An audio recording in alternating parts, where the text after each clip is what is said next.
The humid jungle air of the Emerald Triangle, straddling the Thai-Cambodian border, has long been thick with suspicion. Here, the dense foliage hides not only wildlife, but also the scars of history, old wounds that never truly healed. For generations, this borderland has been a place where tension simmers just beneath the surface, where every footstep is watched, and every sound is met with wary eyes. On May 28, 2025, a single gunshot echoed through the dense foliage, leaving a Cambodian soldier dead. The shot rang out in the early morning, shattering the uneasy calm and sending shockwaves through both sides of the border. In an instant, the fragile peace that had held for months was broken, and the jungle became a crime scene. For Phnom Penh, it was unprovoked aggression. For Bangkok, a defensive response to encroachment. Each side accused the other of crossing invisible lines, of violating sovereignty, and of provoking conflict. The border, already a patchwork of disputed territory, became a flashpoint once again. The truth vanished in a storm of accusations, propelling both nations toward the brink. Rumors and misinformation spread rapidly, fueled by social media and sensational headlines. As officials scrambled to control the narrative, ordinary people on both sides braced for the worst, fearing that the violence would escalate. This was the latest flashpoint in a centuries-old rivalry, fueled by colonial legacies and modern nationalism. The border has shifted countless times, shaped by treaties, wars, and foreign powers.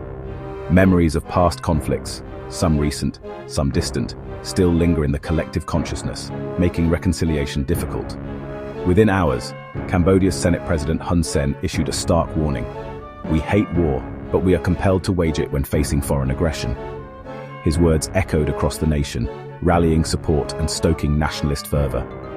The government convened emergency meetings, determined to show strength in the face of perceived threats.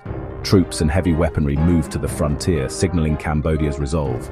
Military convoys rumbled through border towns, and artillery was positioned in the jungle ready for any escalation.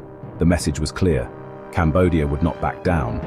Thailand responded in kind, reinforcing its own border positions. Soldiers dug in, fortifying outposts and preparing for the possibility of further clashes. The standoff grew more tense by the hour, with both sides unwilling to show weakness. Economic and diplomatic retaliation followed. Thailand seized border checkpoints, threatened to cut utilities, and imposed new restrictions on cross-border trade.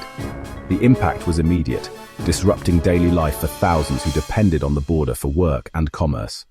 Thai workers were banned from Cambodian casinos, forcing many to return home and leaving businesses in limbo. The once bustling casino floors fell silent, a stark reminder of how quickly livelihoods can be upended by political conflict. Cambodia retaliated by banning Thai media, severing internet connections, and tightening control over information. The digital divide deepened, isolating communities and fueling further mistrust. Trade ground to a halt as Cambodian authorities stopped Thai agricultural imports at the border. Farmers and traders watched helplessly as their goods spoiled, caught in the crossfire of a political standoff. An uneasy agreement to pull back troops was reached in June, but the fragile peace was shattered, exposing deep animosity. Beneath the surface, old resentments and fears continued to simmer, leaving the future of the border and the people who live there uncertain. The roots of this conflict stretch back over a century, to when European powers drew arbitrary borders. The modern Cambodia-Thailand border is a product of French colonialism and the 1907 Franco-Siamese Treaty. The French-drawn Annex I map placed Preah Vihear Temple on the Cambodian side, a decision Siam did not formally contest for decades. Thai authorities argue the map deviates from the natural watershed, claiming the temple should be theirs. This cartographic ghost has haunted relations for generations, fueling nationalist rhetoric on both sides. For Cambodia, the map is a symbol of sovereignty. For Thailand, a reminder of colonial injustice. The border remains a deep, unhealed wound, easily reopened by political opportunists. Preah Vihear Temple, perched atop a cliff in the Dangrek Mountains, is a masterpiece of Khmer architecture and a symbol of national identity. Its location, main entrance in Thailand, sanctuary in Cambodia, makes it a constant flashpoint. The 1962 International Court of Justice ruling placed the temple in Cambodia, but access remains contentious. For Cambodians, it's a sacred inheritance, For Thais, its loss is a national humiliation. The temple's UNESCO World Heritage listing in 2008 reignited tensions, sparking protests and military clashes. Preah Vihear is more than ancient stones. It's a rallying cry for nationalism and a battleground for sovereignty. Once a place of worship, it now stands as a militarized symbol of unresolved conflict. Cambodia and Thailand's relationship is shaped by centuries of rivalry, shifting power, and deep-seated cultural pride. Their shared history is marked by both conflict and cooperation, with each era leaving its own scars and stories on the borderlands. The Khmer Empire once dominated the region, its influence stretching far into what is now Thailand. But as the centuries passed, rising Siamese kingdoms gradually eclipsed Khmer power, redrawing boundaries and reshaping identities. These ancient shifts still echo in the national narratives of both countries. Colonial intervention by France preserved Cambodia as a distinct entity, but at the cost of true independence. The French drew new borders, often ignoring local realities, sowing seeds for future disputes that would outlast their rule. The Cold War deepened divisions.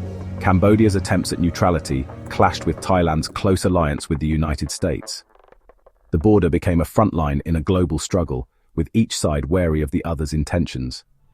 Thailand became a base for Cambodian dissidents, offering sanctuary to those fleeing turmoil. Meanwhile, leaders in Phnom Penh grew increasingly suspicious, fearing Thai-backed plots and interference in their internal affairs. The Khmer Rouge era and subsequent Vietnamese invasion turned the border into a heavily militarized zone. Thailand, wary of communist expansion, supported resistance factions, while waves of refugees and fighters crossed back and forth, blurring the line between neighbor and adversary. Decades of proxy war entrenched suspicion and solidified the Thai military's role as guardian against perceived Eastern threats. The borderlands became a stage for both open conflict and covert operations, shaping military and political attitudes that persist today. The border remains a living legacy of ancient rivalry, colonial manipulation, and Cold War geopolitics. Its markers are not just lines on a map, but reminders of centuries of contest and compromise. Today, these layers of history fuel ongoing mistrust and periodic confrontation. The past is never far away, shaping the present and casting a long shadow over hopes for lasting peace along the Cambodia-Thailand border. In 1959, after years of simmering tensions and failed negotiations, Cambodia took its long-standing dispute with Thailand over the sacred Preah Vihear temple to the International Court of Justice, seeking a definitive legal resolution. Cambodia's case relied heavily on a 1907 map, drawn by French colonial authorities, which appeared to place the temple on Cambodian soil. They argued that Thailand had tacitly accepted this map for decades, strengthening Cambodia's claim under international law. In 1962, after careful deliberation, the ICJ ruled that the Preah Vihear temple belonged to Cambodia, ordering Thailand to withdraw its military and administrative personnel from the area immediately. The decision sparked jubilation in Phnom Penh, where crowds celebrated a historic victory, while in Bangkok, the ruling was met with outrage and protests. Yet, the court's judgment left the status of the surrounding land ambiguous, sowing seeds for future disputes. Although Thailand complied by withdrawing from the temple itself, it maintained claims over adjacent territory, and both countries fortified their positions along the border, keeping the dispute alive for decades. Tensions periodically flared, most notably in 2011, when deadly clashes erupted near the temple. In response, Cambodia once again turned to the ICJ, this time seeking clarification on the scope of the 1962 ruling. In 2013, the ICJ reaffirmed Cambodia's sovereignty over the temple and its promontory, ordering Thai forces to withdraw from the immediate vicinity, but stopped short of resolving the entire border issue. The court declined to draw a new boundary map, leaving the precise demarcation of the border unresolved, and some areas in legal limbo. While the fate of the temple itself was settled, the broader border dispute remained, with both sides continuing to patrol and contest the surrounding land. Today, the legal ambiguity continues to fuel tension, nationalist sentiment, and periodic confrontations, making Preah Vihear not just a symbol of heritage but also of unresolved conflict between Cambodia and Thailand. After decades of uneasy calm, the Preah Vihear dispute reignited in 2008 with Cambodia's successful UNESCO bid. Thai nationalist outrage led to a military standoff. Troops from both sides dug in near the temple. Skirmishes erupted, resulting in casualties and transforming the site into a fortified camp. The conflict spread to other disputed areas, with heavy artillery and thousands displaced. The 2011 clashes marked the most serious violence in decades, exposing the failure of diplomacy and regional mechanisms. Ceasefires repeatedly broke down, driven by domestic pressures and deep mistrust. Cambodia's return to the ICJ underscored the limits of bilateral negotiation. The clashes proved the dispute was not just legal, it was deadly and destabilizing. The 2025 border crisis showed how quickly old tensions can erupt. The soldier's death triggered a wave of military, economic, and political escalation. In Thailand, Prime Minister Paetongtarn Shinawatra faced backlash after a leaked call with Hun Sen, fueling suspicions of divided loyalties. The military and royalist establishment seized the moment, leading to her suspension and renewed political instability. Cambodia, under Prime Minister Hun Sen, turned to the ICJ for a definitive ruling, positioning itself as committed to international law. Thailand rejected international arbitration, insisting on ineffective bilateral talks. The Joint Boundary Commission has made little progress in decades, ensuring the dispute's persistence. The fundamental disagreement over resolution mechanisms guarantees a cycle of crisis and stalemate.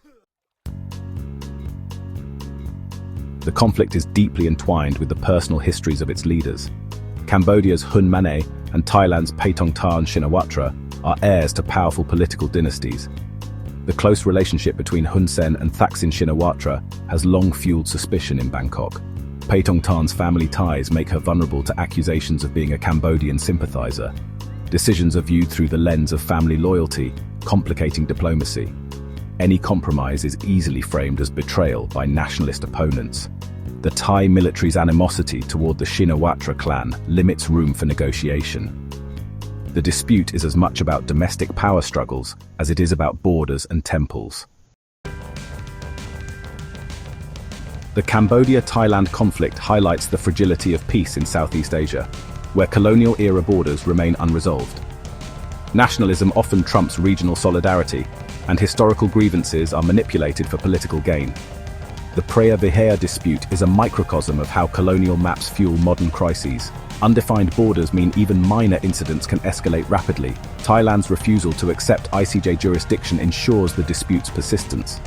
Powerful militaries and nationalist politics keep tensions high. Until these disputes are definitively settled or insulated from domestic politics, true regional peace will remain elusive.